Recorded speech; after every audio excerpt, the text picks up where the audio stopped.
నమస్కారం. విషయం వచ్చేసి నిన్న సింహాచలంలో గోడ కూలి 7 అమాయకుల ప్రాణాలు పోయినాయి. కరెక్ట్గా సరిగ్గా 4 నెలల క్రితము తిరుపతిలో కూడా ఇలాంటి ఘటన ఒకటి జరిగి స్టాంపేడ్ అంటే తొక్కిసలాట జరిగి ఆ తొక్కిసలాటలో 6 అమాయకులు చనిపోవడం జరిగింది. 30 మందికి పైగా గాయాలు కావడం కూడా జరిగింది.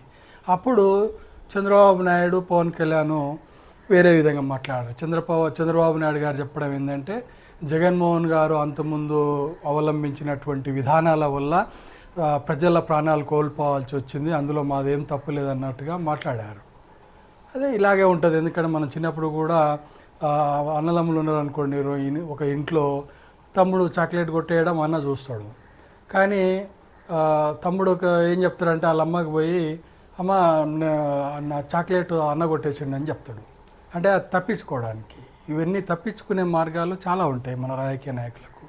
ఆ రోజు అంటే జగన్ మీద నెపం నెట్టారు, తప్పించుకున్నారు. మరి ఈరోజు వీళ్ళ గవర్నమెంటే వచ్చింది, దాదాపుగా 9 నెలలు అవుతుంది. వీళ్ళ గవర్నమెంట్ వచ్చి 10 నెలలు అవుతుంది.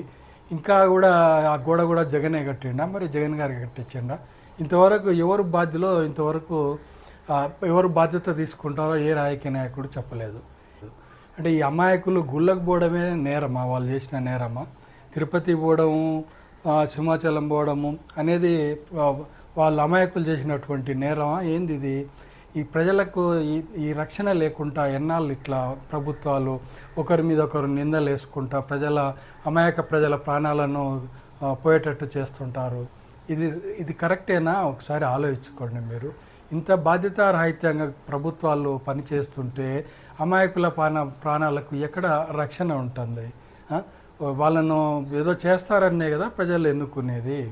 ఇలాంటి సంఘటనలు జరుగుతుంటే ఇది మానవ తప్పిదమందామా, లేకపోతే దేవుడు వీళ్ళ మీద పగబట్టిండని? ఏంది ఇది?